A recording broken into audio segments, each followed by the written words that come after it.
Olá, nós vamos dar início agora à nossa aula sobre mutações gênicas e reparo de DNA. Bom, as mutações, elas podem acontecer tanto em células somáticas quanto em células germinativas.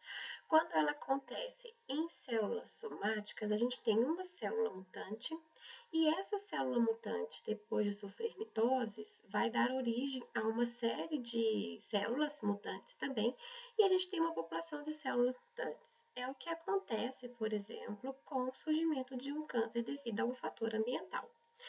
Se essas mutações elas acontecem em células germinativas e essa célula germinativa é utilizada em uma reprodução sexual, a gente tem um ser com todas as suas células mutantes. Nós temos duas categorias de mutações, as mutações em nível de genes, que são as mutações gênicas, e as mutações cromossômicas.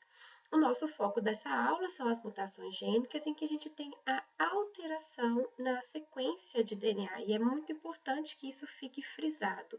Quando a gente tem um evento de mutação, a gente tem uma alteração na sequência de nucleotídeos do DNA. As mutações cromossômicas serão temas de uma outra aula e são mutações que acontecem em um nível um pouco maior. É quando a gente tem, por exemplo, a duplicação de uma região de um gene, é quando a gente tem a inversão da sequência de um cromossomo, é quando a gente tem, por exemplo, a translocação, que é a troca, tá, de material genético entre cromossomos que não são homólogos, é quando a gente tem a perda de uma parte de um cromossomo, você tem uma deleção, então a ausência de um cromossomo como um todo, você tem a perda de todo um cromossomo, ou você tem o ganho de um outro cromossomo inteiro, né? Você tem a presença de um cromossomo extra. Então, essas mutações cromossômicas, elas serão temas de uma próxima aula.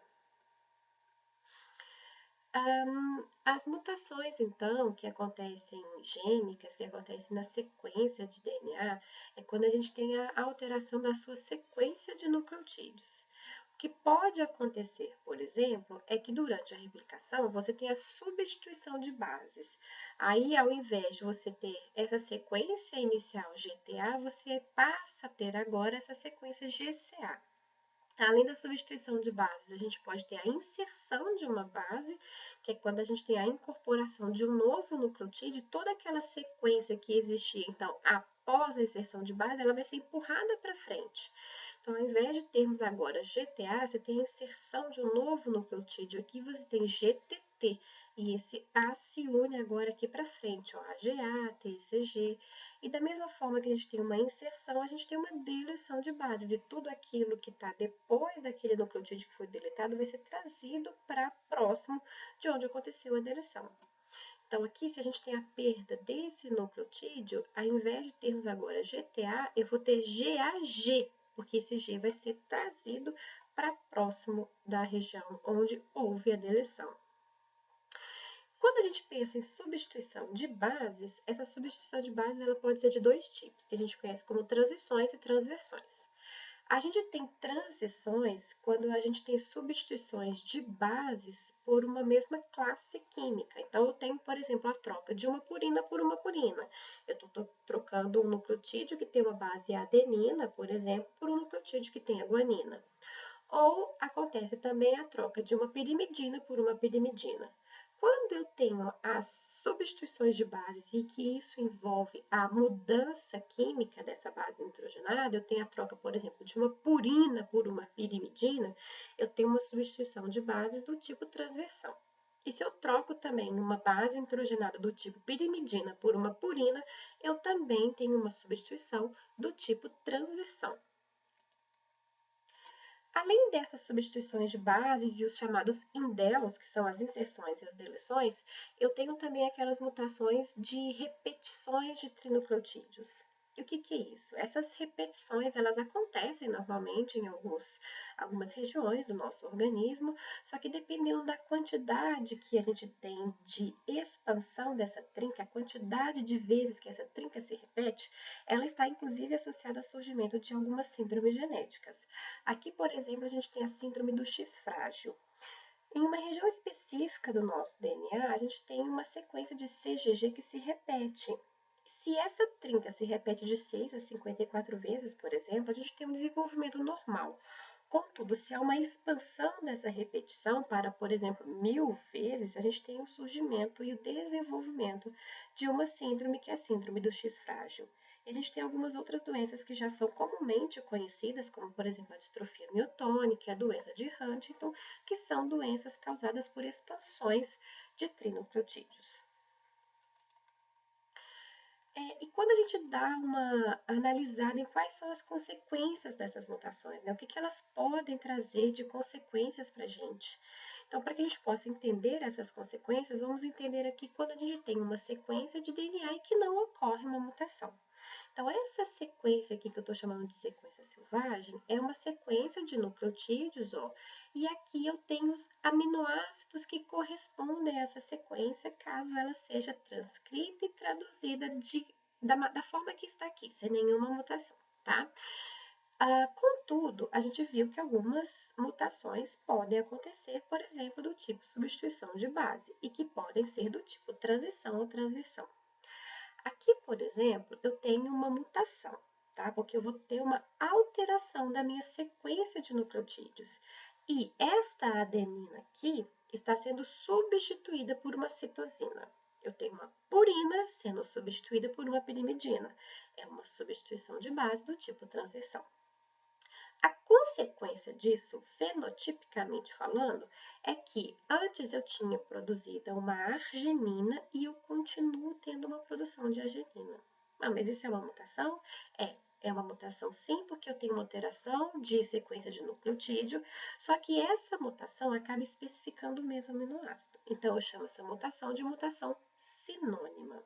Mas existem aqueles casos em que as mutações que acontecem em nível de DNA, de substituição de nucleotídeo, ela também implica na substituição de um aminoácido. É o que acontece aqui nessa segunda opção e nessa terceira opção.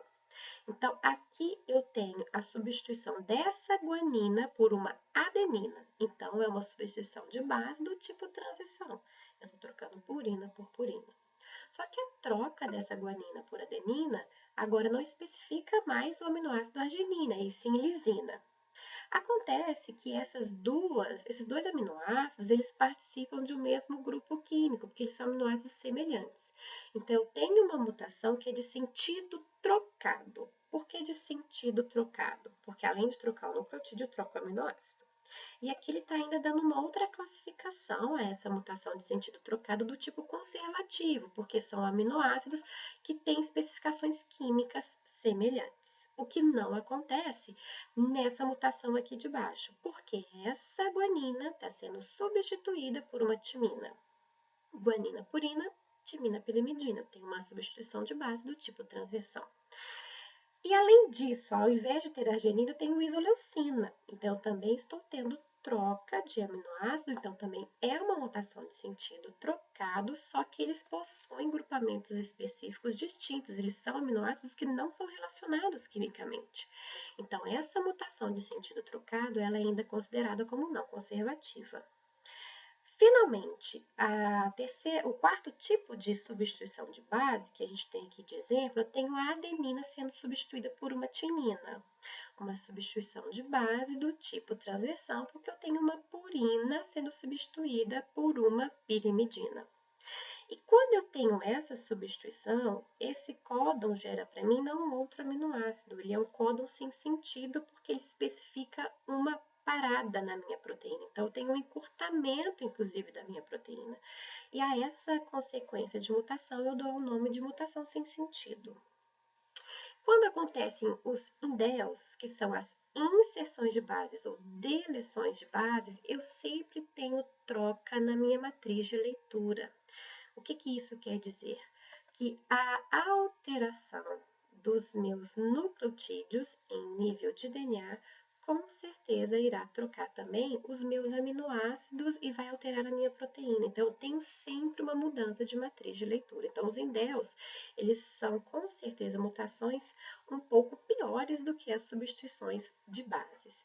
Aqui, por exemplo, eu estou tendo uma inserção, eu estou inserindo essa guanina antes desse primeiro códon, que era a AG. Então, agora o códon não é mais AAG, e sim GAA, e que especifica um outro aminoácido, assim como os próximos códons. E isso também acontece quando eu tenho essa deleção. Eu estou deletando essa adenina aqui. E aí, agora eu estou tendo toda uma alteração na minha matriz de leitura, porque eu altero todos os aminoácidos assim que ocorre essa alteração. E essas regiões vão sempre sendo traduzidas até que eles encontrem um códon de parada. E o que causa essas mutações, afinal de contas, né? Essas mutações, elas podem ser, inclusive, espontâneas. E por que isso pode ocorrer? A gente tem aqui desse lado esquerdo as nossas formas comuns das bases nitrogenadas. Mas existem também aquelas que são conhecidas como bases tautoméricas, que são algumas formas raras que acontecem nessas bases nitrogenadas, por causa das mudanças de próton. Então, aqui, por exemplo, com a timina, quando a gente tem essa alteração, eu tenho essa outra forma da timina aqui, que é conhecida como uma forma rara. A guanina eu também tenho essa alteração e eu tenho essa outra forma, e todas essas aqui são formas raras das bases nitrogenadas e que podem estar presentes em nossas células, inclusive no momento de replicação. A consequência disso é que essas formas raras podem estabelecer ligações de hidrogênio com as outras formas comuns e são pareamentos não usuais. Então, por exemplo, aqui eu tenho uma adenina em sua forma comum, mas a citosina está presente em sua forma rara, e aí eu tenho um pareamento entre adenina e citosina, que não é o pareamento usual, como acontece com esse pareamento aqui de baixo, entre timina e guanina, e não também é o pareamento usual, não é o pareamento de Watson-Crick descrito no momento em que eles descreveram a molécula de DNA.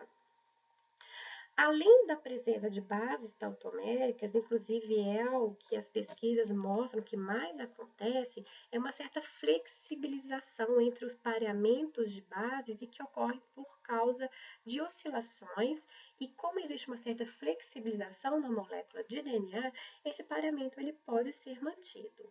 Então, não necessariamente você tem a presença de bases tautoméricas, são as bases comuns, só que esse pareamento acaba acontecendo por conta da flexibilização na estrutura da molécula de DNA. Então, aqui também a gente tem alguns pareamentos que não são comuns, não são usuais, como timina, guanina, citosina e adenina.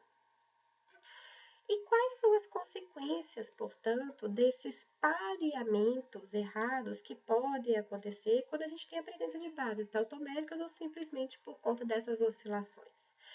Então, para que a gente possa entender, a gente já viu na aula de replicação que para que as fitas, para que uma molécula de DNA possa se replicar, a primeira coisa que vai acontecer é a separação dessas fitas, é uma desnaturação.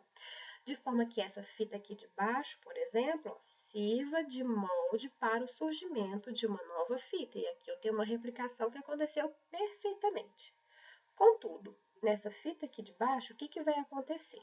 Ela está servindo como molde, só que no momento da replicação, a timina, que serve de molde para uma adenina, a DNA polimerase acabou trazendo um nucleotídeo de guanina.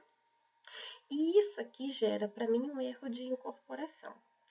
Isso aqui pode ser corrigido. A gente já viu na aula de replicação passada que a DNA polimerase ela tem certo mecanismo de revisão, mas isso pode passar do seu mecanismo de revisão e permanecer. E se isso permanecer, qual é a consequência? No próximo evento de replicação, essa fita aqui se separa dessa, enquanto fita simples ela serve de molde e beleza, acontece uma replicação normal. E essa replicação normal também acontece com a fita de baixo, mas isso vai me dar um problema que se chama erro de replicação.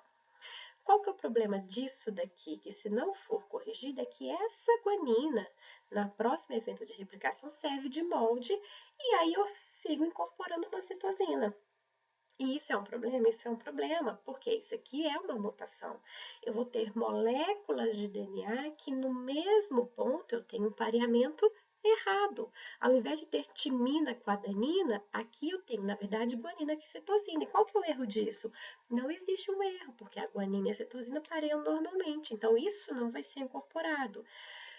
Isso não vai ser corrigido, perdão. Então, esse esse erro de incorporação aqui, se não for corrigido nesse momento, leva a esse erro aqui, essa mutação aqui, esse erro de replicação e que não tem como ser corrigido, porque aqui, ó, eu não tenho pareamento errado, ok?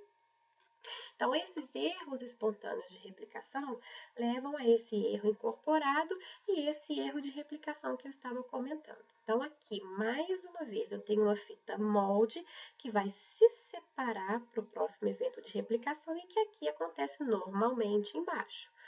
Contudo, essa adenina aqui de cima, ó, serve de molde e aí acaba se incorporando uma guanina. E esse pareamento AG não é um pareamento correto. Isso daqui é chamado de erro incorporado. Se isso aqui for corrigido, se for reparado, eu tenho novamente a minha molécula original. Contudo, se esse pareamento errado aqui da cadeia recém-sintetizada não for corrigido, no meu segundo evento de replicação, ó, a adenina serve de molde para a timina, ok, eu não tenho erro nenhum aqui. E a guanina dá origem a uma citosina e ok, eu também não tenho erro nenhum aqui, mas quando eu comparo essas duas moléculas eu tenho um erro sim, porque aonde eu deveria ter adenina com timina, agora eu tenho guanina com citosina e isso daqui não tem como ser corrigido porque esse pareamento é correto, ok? Os indels, né, que são as inserções e deleções, também podem acontecer por erros espontâneos durante a replicação. Isso geralmente acontece em regiões repetitivas, como eu vou mostrar aqui nessa imagem para vocês. Aqui na fita de baixo eu tenho uma fita que está servindo como molde e aqui em cima eu tenho uma fita que está sendo recém-sintetizada. E a gente olha que aqui eu tenho um nucleotídeo que tem a repetição, como essa timina que se repete 1, 2, 3, 4, 5 vezes na minha molécula de DNA. Só que essas regiões repetitivas geralmente são problemas sim durante a replicação, como a gente pode ver aqui nessa imagem à esquerda. Uma das adeninas da fita recém-sintetizada, ela se esconde. E quando ela se esconde, a DNA polimerase não entende que essa adenina foi incorporada. E o que ela vai fazer? Ela vai continuar incorporando adeninas frente aos moldes de timina. Então, ela já colocou essa, já colocou essa, já colocou essa e acaba colocando mais duas. O que eu vou ter, então, com essas duas fitas aqui no meu próximo evento de replicação? Uma inserção, porque quando essas fitas se separarem, esse DNA ele vai ser esticado e essa adenina que está aqui escondida vai servir de molde. E aí eu vou ter 1, 2, 3, 4, 5, 6 adeninas, quando a gente viu que, na verdade, eu deveria ter 5. Então, quando a fita recém-sintetizada esconde um nucleotídeo, eu tenho uma inserção no próximo evento de replicação. E a timina que está servindo de molde também pode, de alguma forma, sofrer esse deslizamento e se esconder. E ao invés de eu ter 5 timinas de molde, na verdade eu vou ter 1, 2, 3, 4. E a DNA polimerase não reconhece essa timina que está aqui escondida e acaba incorporando somente 4 adeninas.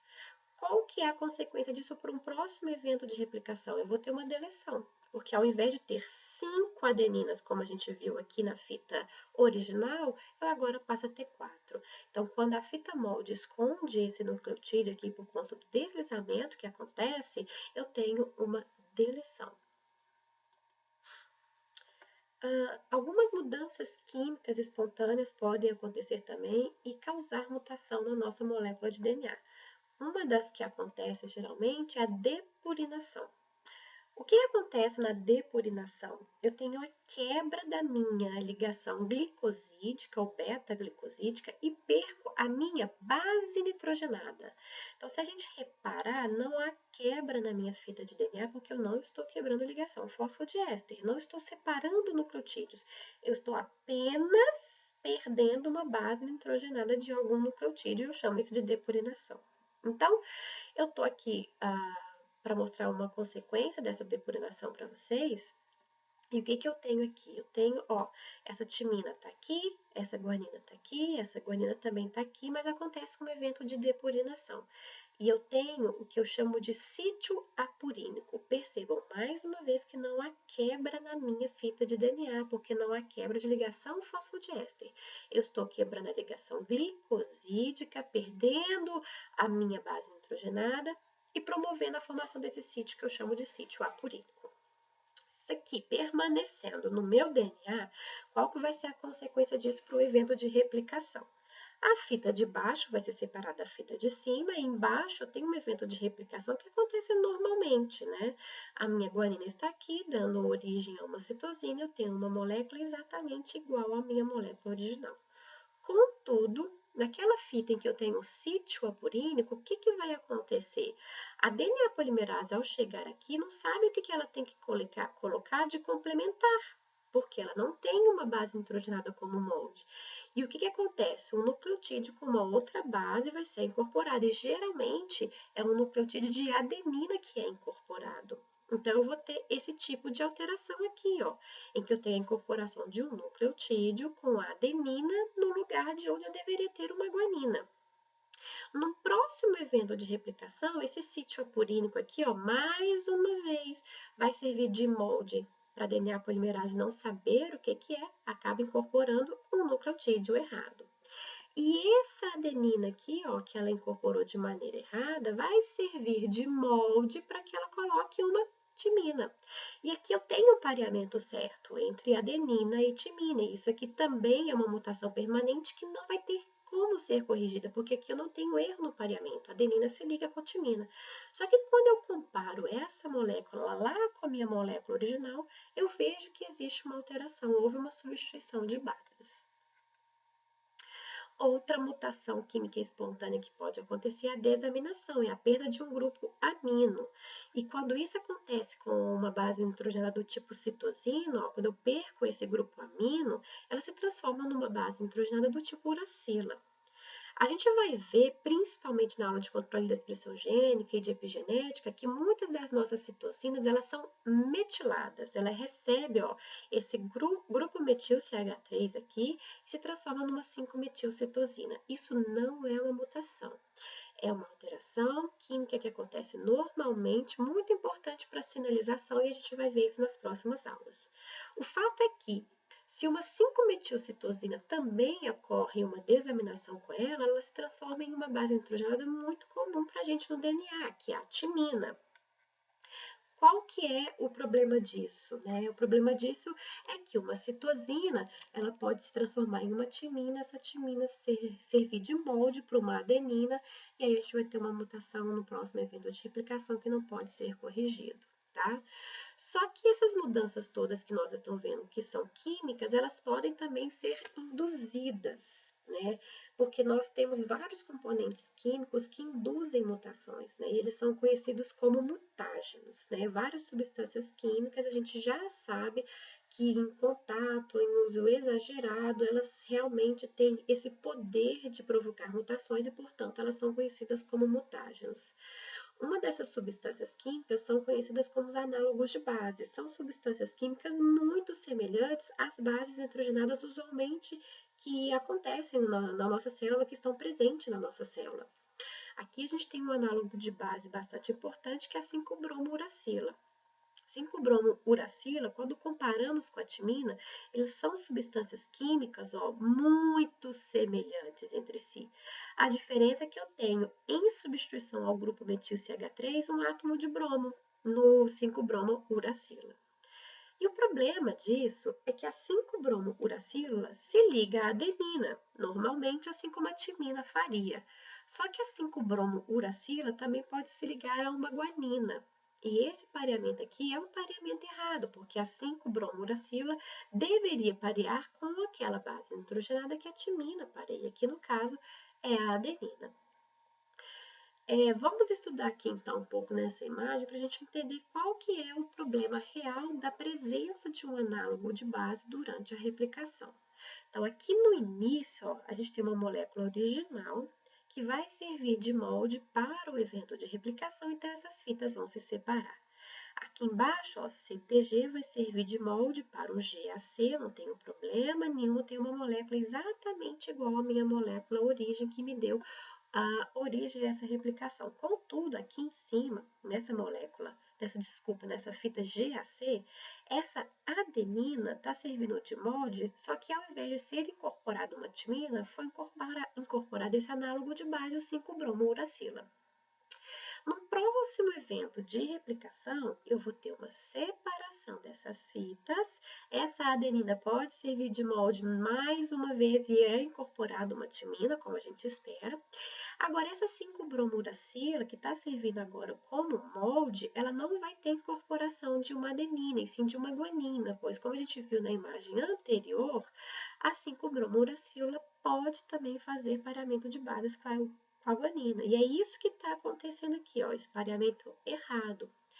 Se isso daqui não for corrigido, nunca mais vai ser corrigido, porque essa guanina aqui no próximo evento de replicação, ó, tá dando origem, tá servindo de molde para a incorporação de uma citosina.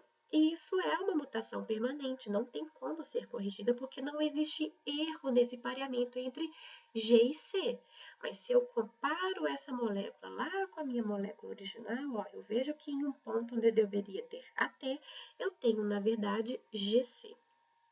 Aqui embaixo, ó, essa 5-bromouracila está servindo de molde para uma adenina, que é o correto e é o que deveria acontecer.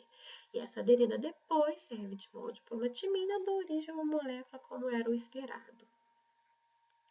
Existem ainda alguns outros mutágenos que são conhecidos como os agentes intercalantes e que provocam uma série de inserções e deleções, os chamados indels. Aqui, por exemplo, a gente tem a proflavina e a acridina laranja, e nessa outra imagem aqui eu mostro a consequência delas. Elas são agentes intercalantes, elas intercalam a minha molécula de DNA entre pareamentos existentes. Um outro agente intercalante muito comum e que a gente usa bastante, inclusive em uma aula prática nossa, que é de eletroforese horizontal, é o brometo de etídio, né? Então, esses brometos de etídios, por exemplo, eles sabidamente são causadores de câncer porque são mutágenos, causam mutações, e essas mutações elas podem levar ao surgimento de um câncer. Aqui a gente ainda tem as radiações ionizantes, ó, raio-x, raio gama e raio cósmico.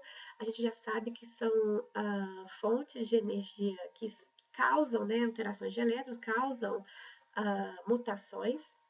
E a gente tem também aquelas mutações que são causadas por radiação ultravioleta, que é uma radiação que é menos prejudicial, mas ela consegue sim provocar algumas mutações, principalmente nas camadas de células mais superficiais.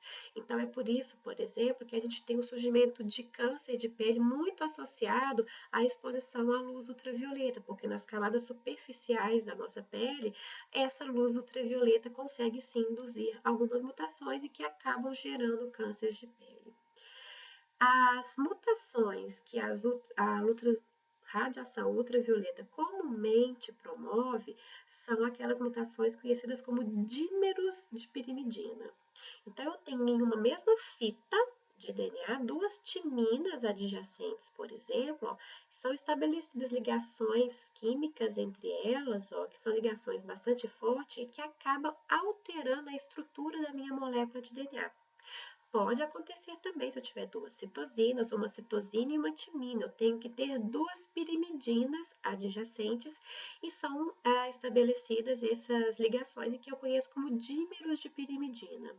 E esses dímeros de pirimidina, como a imagem tenta reproduzir para a gente, acaba causando uma alteração na minha estrutura do DNA, que impede, inclusive, a passagem da minha forquilha de replicação e a célula não consegue se reproduzir, não consegue replicar e acaba morrendo. Só que todos essas mutações, essas consequências de replicação que não são interessantes para a gente tem todo um sistema de reparo para que isso não aconteça. Então, em relação à radiação ultravioleta, por exemplo, as nossas células eucariotas, elas possuem uma DNA polimerase especializada, que é a DNA polimerase translesal chamada de ETA, que ela, quando encontra os dímeros de pirimidina, ela ultrapassa esses dímeros inserindo preferencialmente necessariamente duas adeninas. É como se ela entendesse que eu tenho ali no dímero de pirimidina duas timinas e acaba sempre inserindo duas adeninas. Mas é uma polimerase propensa a erro, porque se ela preferencialmente insere duas adeninas, um dímero de pirimidina pode ser, na verdade, entre uma citosina e uma timina. Então, acaba que surge uma mutação, né? Mas é preferencial você ter esse tipo de alteração do que você perder aquela célula durante a replicação. Então, por isso que ela é uma polimerase propensa a erro. Procariotos, por sua vez, ele tem um sistema de reparo que depende de luz por conta de uma enzima chamada fotoliase, que é inclusive um sistema de reparo capaz de corrigir esse erro de dímero de pirimidina. Então, procariotos, por exemplo, eu estou mostrando aqui, ó, duas timinas adjacentes, né, que sob luz ultravioleta, ó, ela acaba formando um dímero de pirimidina. Só que os procariotos possuem essa enzima chamada de fotoliase, e a fotoliase ela repara esse dímero de pirimidina, quebrando essa ligação covalente existente entre essas duas pirimidinas, só que na presença de luz. E percebam que não existe nenhuma quebra da minha molécula de DNA, não existe nenhuma troca de nucleotídeos, é um reparo bastante direto, né, quebrando aquela ligação covalente existente que forma o dímero de pirimidina, mas é que é um sistema dependente de luz para que essa fotoliase seja ativada e faça a quebra dessa ligação química. Nós temos várias possibilidades de reparo de DNA, são diferentes formas, como a gente vai ver daqui para frente, e é interessante que os reparos de DNA, eles são capazes de te corrigir o mesmo erro, que é interessante porque se um erro, ele escapa de um sistema de reparo, ainda tem a possibilidade dele ser reparado por um outro sistema de reparo. Então, o sistema de reparo que a gente tem é um sistema bastante eficiente, né? Só que ele exige através de proteínas que são feitas, né, traduzidas através de genes, e a gente tem um problema quando a gente tem uma mutação exatamente no gene de sistema de reparo, né? A gente tem, além daquele reparo direto que a gente viu agora, anteriormente, né, que acontece em procariotos e eucariotos, a gente tem reparo por excisão. E esse reparo por excisão, ele pode ser tanto de bases, que a gente conhece como BER, ou então excisão do nucleotídeo como um todo, que a gente conhece como NER. Então, dando um foco um pouco melhor em cada uma dessas duas sistemas de reparo, inicialmente vamos falar do BER, e eu vou trazer um exemplo aqui para vocês do que acontece quando tem uma desaminação da citosina. A gente viu que a desaminação da citosina, não da 5-metilcitosina, mas da citosina, ela se transforma em uma uracila. E nós estamos falando de DNA. Uracila é uma base nitrogenada de RNA. Então, isso aqui tem que ser corrigido e uma das formas é a excisão de bases, porque essa base nitrogenada está errada. Então, entra em ação as glicosilases. E aqui eu tenho uma diferença bastante importante entre excisão de bases e excisão de nucleotídeos. É que na excisão de bases eu tenho a presença das glicosilases e eu tenho praticamente uma especificidade de glicosilases para cada uma dessas bases que precisam ser reparadas. Então, aqui para reparar essa uracila, por exemplo, eu tenho a uracil-DNA glicosilase. E é essa enzima que vai reconhecer essa base aqui no DNA, vai remover a minha base nitrogenada, ó, e eu tenho um sítio apurínico. O que é o sítio apurínico mesmo? É quando eu tenho a quebra da ligação glicosídica. Então, perceba que eu não tenho quebra de ligação fosfodiéster. A minha cadeia de nucleotídeos ela não é rompida. Eu tenho apenas aqui, inicialmente, a quebra, a retirada da base nitrogenada errada.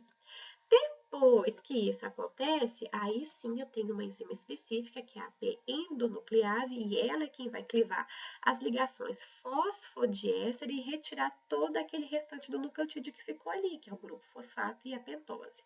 Aí eu preciso, então, agora reparar isso daqui, e a minha DNA polimerase vem trazendo um nucleotídeo com a minha base correta.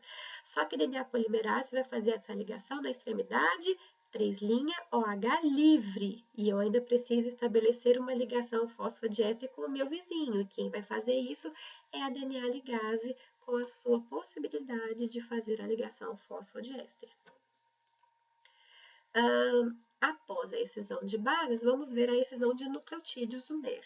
E aí sim, inicialmente eu já tenho que retirar todo o meu nucleotídeo, não vou retirar a base para depois eu retirar todo o restante do nucleotídeo. Então, a excisão de nucleotídeos é um tipo de reparo que envolve muitos genes, porque eu tenho a participação de muitas enzimas.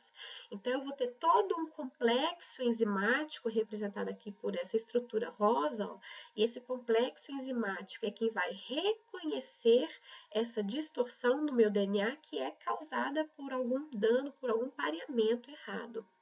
Então, eu vou ter a separação das minhas duas fitas, ó, e esse complexo de enzimas vai retirar não somente aquele nucleotídeo errado, mas ele vai clivar em uma região muito maior, retirando grande parte da minha fita danificada, para que aí, com a extremidade 3' ou H livre, a minha DNA polimerase possa vir, preencher com nucleotídeos corretos e, finalmente, a DNA ligase faz o estabelecimento da ligação fosfodiéster entre vizinhos que ainda estão desconectados por ausência de ligação fosfodiéster. Então, aqui temos outra diferença entre NER e BER também, porque a excisão de base eu tenho a retirada de um único nucleotídeo no final das contas, enquanto que na excisão de nucleotídeos em si, eu tenho a retirada de um fragmento muito maior e que nesse fragmento eu estou contemplando aquele nucleotídeo que foi incorporado de maneira errada. Além desses reparos, eu tenho um reparo de pareamento errado, que é muito bem elucidado em procariotos. Então, aqui a gente vai ter um exemplo de E. coli, em que eu tenho, ó, uma timina e uma guanina sendo incorporadas. Eu sei quem foi incorporado aqui errado, porque para mim na figura está escrito que rosa é o novo DNA e que esse verde, cinza, sei lá que cor que é essa, a gente tem uma timina. Então eu sei que a guanina foi colocada errada porque aqui está escrito para mim, mas como é que a bactéria vai saber? Porque aqui eu sei que eu tenho um pareamento errado. GT não é o pareamento ok, é timina e adenina, guanina e citosina. Mas como é que a bactéria vai reconhecer quem que está ali errado? É a guanina ou é a timina?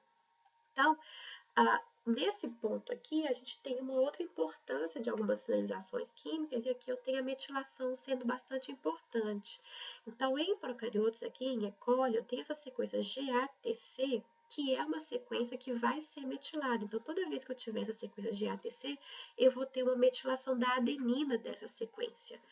E aí, a fita molde, ó, GATC, GATC. Qual dessas duas aqui que foi recém-sintetizada? Aquela que ainda não está metilada.